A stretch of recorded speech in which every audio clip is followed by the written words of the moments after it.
사람이 심장이 멈추면 어떻게 될까요? 네, 죽어요. 심장이 멈추면 대부분 죽습니다. 근데 이 심장이요, 10분이 정지되잖아요. 그러면 뇌사 상태가 온답니다. 뇌사 상태가 되고 10분이 지나면 이제 사망에 이르게 되는 거죠. 그런데 제가요, 심장이 1시간이 멈춘 적이 있어요. 순간에 심장이 1시간이, 그때가 언제냐면 제가 제 아내를 처음 봤을 때.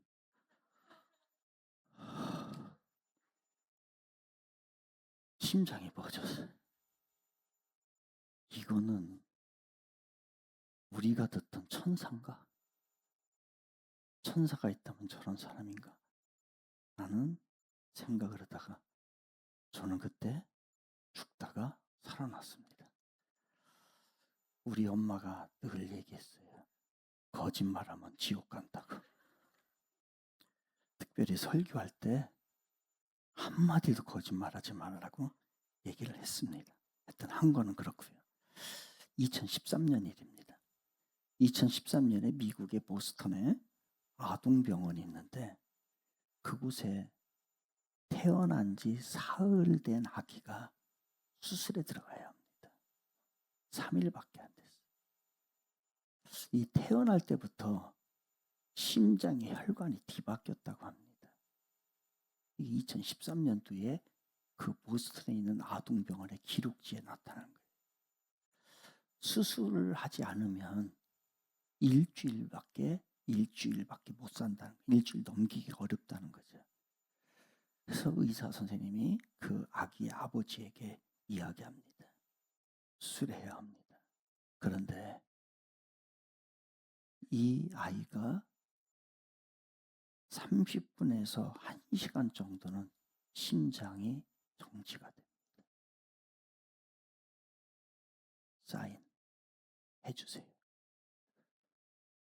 10분이면 사람이 정지가 죽는데 30분에서 1시간에 심장이 머물 수 있다는 거예요.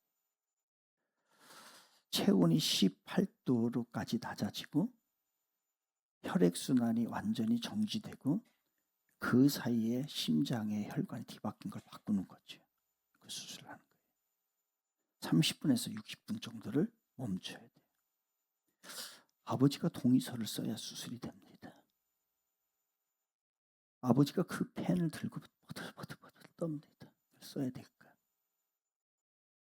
지금 내가 여기서 서명을 하면, 사인을 하고 동의서에 사인을 하게 되면 내 아들은 1시간에 심장이 멎으는 거예요. 상황은 장담하지 못합니다. 부들부들 떨지요. 그래도 어떻게 해요? 사인을 했어요. 수술 시간은 7시간이 걸렸습니다. 7시간이 흐른 후에 아버지는 그 순간에 자기 심장도 멎어 있었겠죠. 부들부들 떨고 있던 7시간 후에 의사 선생님이 수술실의 문이 천천히 열리고 천천히 걸어옵니다. 그러면서 조용히 와서 이야기를 하지. 아버님, 수술이 잘 되었습니다. 이게 보스턴에서 2013년도에 아동병원에서 있었던 거예요. 아이의 심장이 뛰는 순간 이 아버지의 심장도 이제 뛰기 시작한 거예요. 심장을 다시 뛰게 하려면 약 1시간의 심장을 멈췄어야 했습니다. 그러지 않고서는 이 아들의 심장을 다시 뛰게 할 수 없었던 것이죠. 살리려면 놓아야 했던 거예요. 붙들고 있는 한, 결단하지 못하는 한 그 아이는 고칠 수 없었던 겁니다. 우리는 무언가 붙들고 삽니다. 그것도 꽉 붙들고 살아요. 하지만 곰곰이 생각을 해보면 그거를 보내는 것이 오히려 붙드는 것일 거예요. 왜 보내는 것이 붙드는 것일까? 오늘 성경 이야기는 여러분이 잘 아는 모세에 관한 이야기인데 그 당시 바로 왕이 명령을 내렸어요.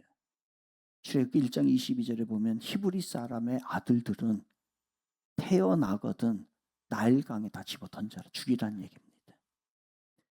그 명령이 떨어지자 온 동네에는 군사들이 밤마다 돌아다닙니다.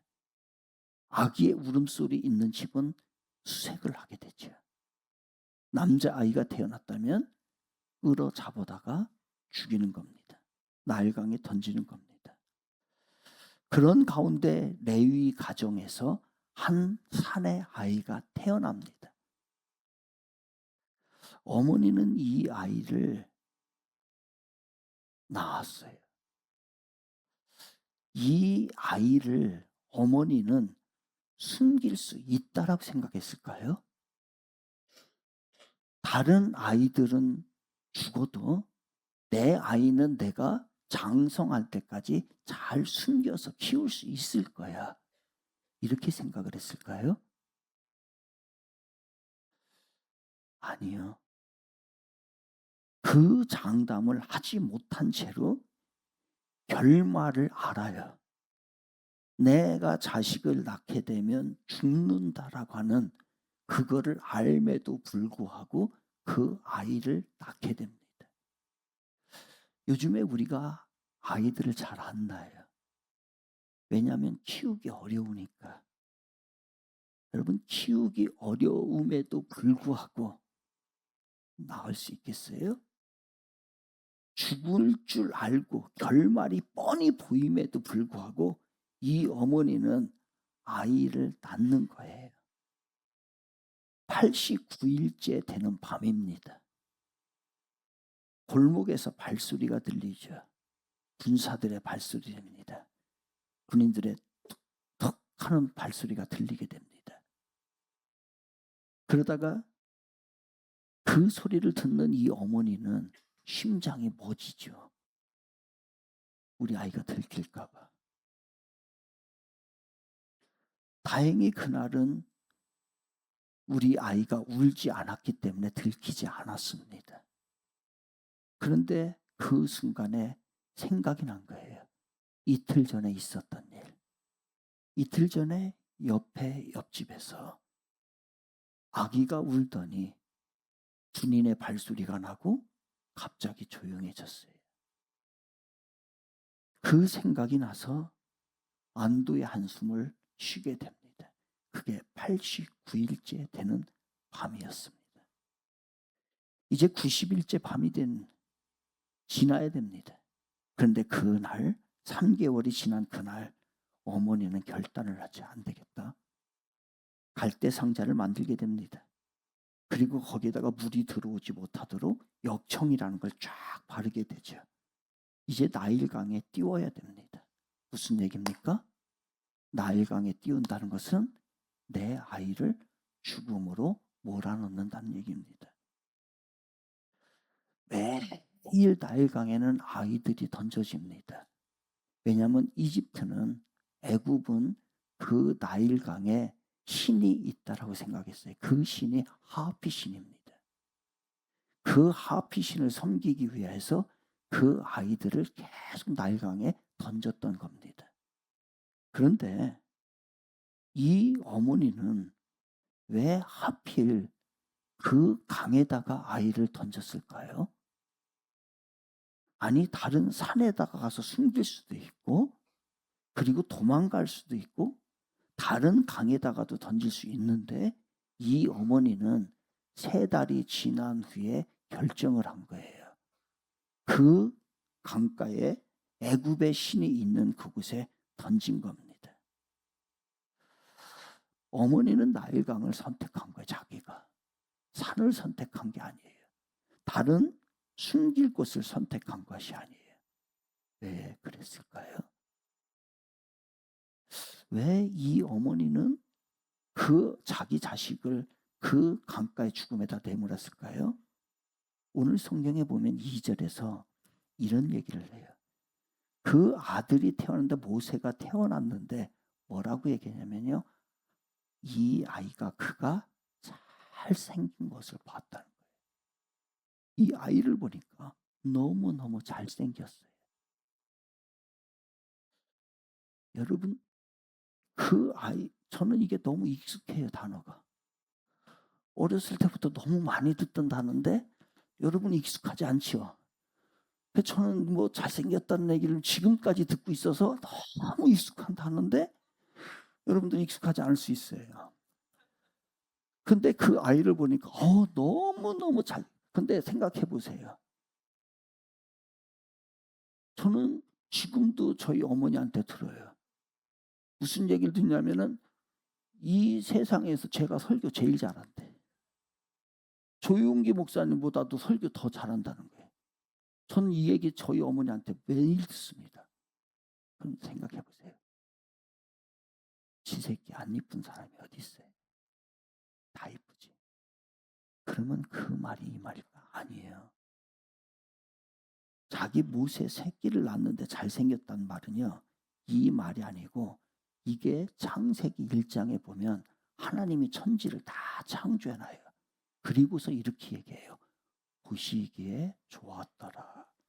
그때 쓴 단어가 이 단어예요. 그러면 무슨 뜻이에요? 그 자물이 다 보시기 좋았다는 것은 뭐예요? 하나님이 만든 작품이잖아요. 그러니까 이 얘기는 진짜 이 애는 미남이구나, 아주 이목구비가 또렷또렷하구나, 다른 애들보다 생김새가 잘생겼구나, 이 얘기가 아니에요.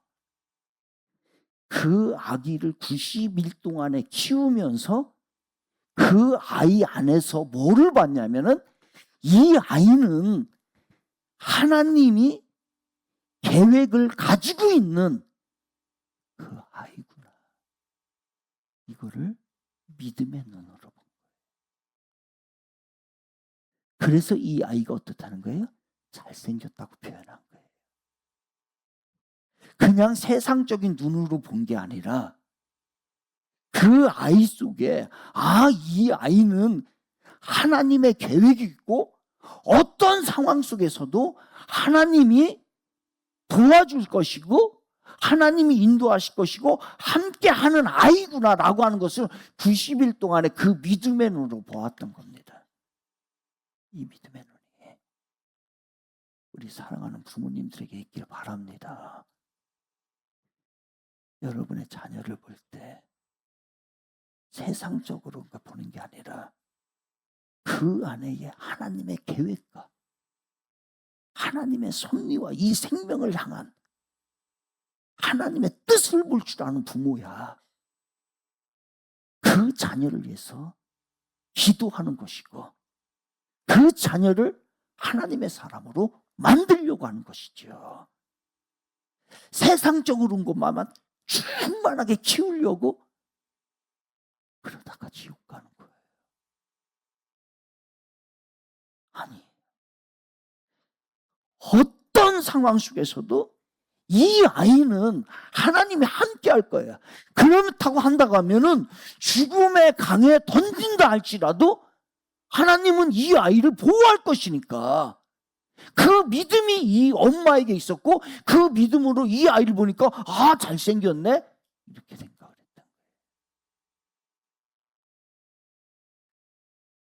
부모가 자녀를 만드는 사람. 이 어머니는 그 강에 가 있었던 게 아니고 하나님이 먼저 강가에 가 있었던 거예요. 그 강가에서 그 하피신이 가득한 우상이 가득한 그곳에서 하나님이 먼저 가서 그 아이를 쫙 받았던 거예요. 하나님이 서 계신 것을 보았던 거죠. 여러분, 보내는 게 붙드는 거예요. 이 믿음으로 보낼 줄 아는 것, 믿음으로 손을 놓을 줄 아는 거, 이걸 있을 때에 하나님이 붙들어 주실 줄 믿습니다. 2000년 전에 하나님은 아들을 보냈어요. 이 땅에. 왈구에서 시작된 그 길이 어디로 향할 줄을 하나님은 다 알고 계셨어요. 겟세마네 동산에서 내 아들이 정말 고민하면서 피땀을 흘리면서 땀이 피가 되도록 기도할 거를 하나님은 아셨어요. 그럼에도 불구하고 자기 아들을 이 땅에 보냈어요. 내 아들이 이 땅에서 자기가 가장 신뢰하는 가룟 유다 제자에게 배신당할 거야. 팔릴 거야. 이거 알았어요. 그럼에도 불구하고 보냈어요. 또 다른 제자에게도, 수제자에게도 모른다고 부인할 거야. 이것도 아셨어요. 총독 빌라도 앞에서 무진순한 조롱을 당할 거야. 이것도 아셨어요. 내 아들이 세상에 저 죄 많은 사람들로부터 채찍에 맞고 가시관 쓰시고 못이 박히고 결국에는 십자가에 돌아가실 거야. 죽을 거야. 이거를 다 하나님은 알면서도 그 아들을 이 세상에 보냈던 거예요.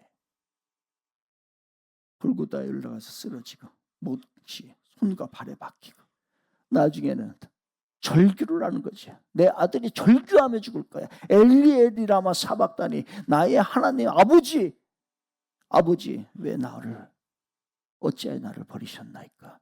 이렇게 하면 내 아들이 죽을 거야 라는 걸 다 알면서도 그 아들을 보낸 거예요.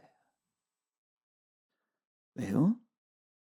그렇게 보내야만 우리가 구원을 받기 때문에. 그래서 모든 상황을 알면서도 보냈던 거예요. 그 아들이 죽어야 우리가 살거든요. 하나님 아버지가 그 아들을 손에서 놓아야만이, 하늘에서 놓아야만이 우리가 살거든요. 그래서 보낸 거예요. 그래서 놓은 거예요. 모세의 어머니는 아들을 갈대 상자에 뉘었어요.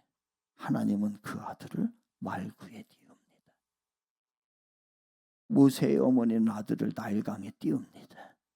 하나님은 자기 아들을요, 이 세상의 바다에 한 중앙에 던져버리게 되죠. 모세의 어머니는 손을 놓았어요. 뭐로요? 믿음으로.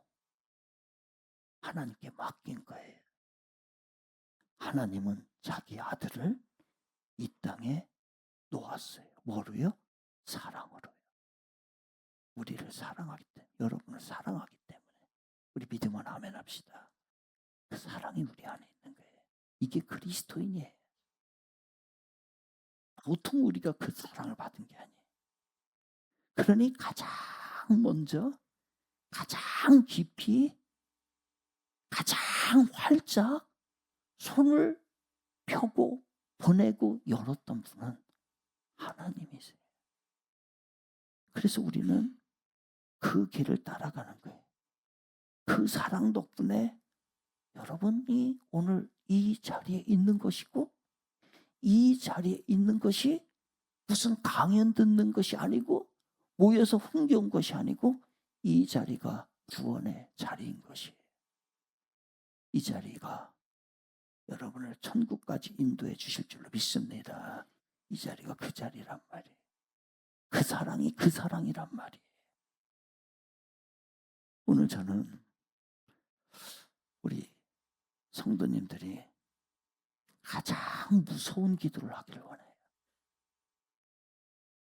가장 무서운 기도. 지금까지 한 번도 해보지 못한 기도.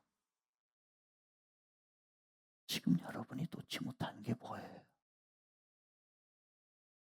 그렇게 평생에 쥐고 있는 게 뭐예요? 자녀입니까? 직접입니까? 돈이에요? 건강이에요? 관계예요? 밤에 누워도 떠나지, 머릿속에 떠나지 않는 게 도대체 뭐예요? 그게 그것을 놓으려고 기도하려고 하면 안 돼. 내가 스스로 기도를 멈춰. 왜? 놓으면 안 될 것 같으니까. 혹시나 기도했다가 하나님이 놓으라고 하면 이거 어떡하지? 라고 할까 봐 그 기도조차도 못해. 이제까지. 하나님께 맡기면 차마 그 손을 펴라고 할까 봐 그걸 이제까지 한 번도 기도하지 못하고 살아면서 움켜쥐었던 것이 우리 안에 있어요.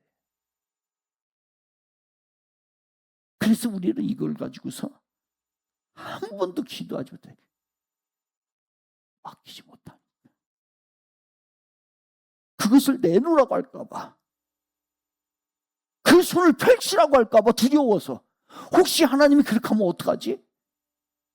할까 봐. 너무 무서워서. 하나님이 내 생각과 다른 답을 주실까 봐. 내가 원하는 방향이 아닌 다른 방향으로 혹시 나를 이끌고 갈까 봐 너무 두려워서, 너무 무서워서 그 기도를 한 번도 제대로 해보지 못한 게 있을 거란 말이에요. 저는 이 기도를 해야, 이 무서운 기도를 해야 진짜 기도라고 생각을 해요. 이 무서운 기도를 한 번도 하지 않았다고 한다면 우리는 어쩌면 세상 것만 구했을 거예요. 저는 이 설교를 준비하면서 내내 우리 성도들이 평생에 이 무서운 기도를 한번 하고서 죽었으면 좋겠다. 그 기도를 오늘 하기를 바랍니다.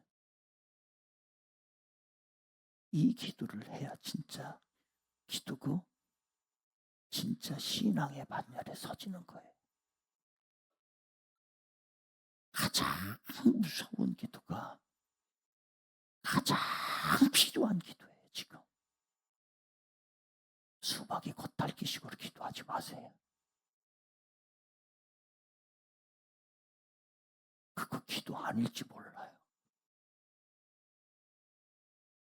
어쩌면 말이 안 나올지 모릅니다. 그 기도 제목 때문에 말이 안 나와도 돼요. 그냥 울면 돼요. 그냥 떨릴 거예요. 그냥 떨면 돼요. 모세의 어머니도 그랬으니까. 모세의 어머니도 갈대 상자에다가 역청을 바르면서 손이 벌벌벌벌 떨렸어요. 여기에 내 아들을 넣어서 나일강에 던져야 되는데 얼마나 떨고 두려웠을까. 그래도 발랐어요. 역청을. 죽음의 상자를 발랐어요. 그래도 강에 띄웠어요. 우리도 이 한마디를 하기를 원해. 하나님, 이것에 대한 제 계획을 내려놓습니다. 하나님의 계획이 제 계획보다 크니까요. 하나님이 저보다 더 위대하시니까요. 이 고백이. 그런 순간에 바로에게 넘겨준 거예요. 그런데 하나님은 손을 폈을 때 거기에 꽉 채워주셨죠. 그 명령을 내린 사람은 바로입니다. 이 명령을 어길 수 있는 사람은 세상에 아무도 없었어요. 그런데 유일하게 이 명령을 거역할 수 있는 사람은 그 세상에 딱 한 사람이 있었어요. 그건 누구냐? 바로의 딸이에요. 딸은 아버지의 명령을 거역할 수 있었어요. 그래서 하나님은 모세를 바로의 딸에다가 준 거예요. 그래서 바로의 딸은 아버지의 명령을 거역합니다. 그래서 살려내게 되죠. 이 모든 것은 하나님의 계획이 있던 거예요. 이제 바로의 딸은 이름을 지어줍니다. 이 아이는 모세다. 물에서 건져낸 자다. 모세야 모세야 모세야 모세야 들었을 때 모세는 어떤 생각이 났을까요? 나는 버려진 자다? 그런 생각이 났을까요? 아니요. 나는 버려진 자가 아니고 보내진 자야.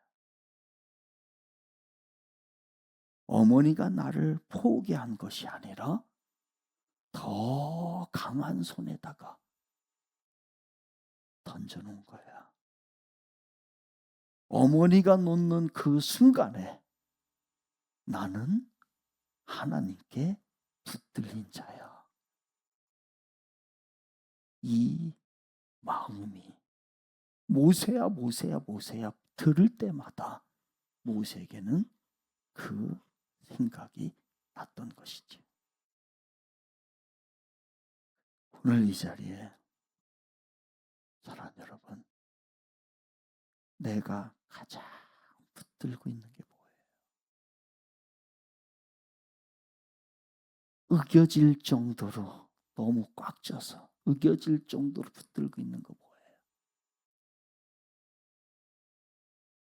그 손을 오늘 피세요.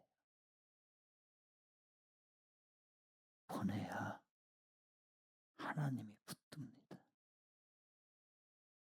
자식도 그렇고 우리들의 모든 것도 그렇고 물질도 그렇고 펴야 하나님이 붙드는 거예요. 신앙 그렇습니다. 오늘 여러분이 떨리는 손으로 떨릴 겁니다. 그것을 하나님께 보내는 순간 하나님이 붙드실 거예요. 그리고 그 빈 손이 하나님이 보시기에 가장 좋은 것으로 나의 손이 차고 넘치도록 가득 찬 손으로 채워주실 거예요. 보내는 것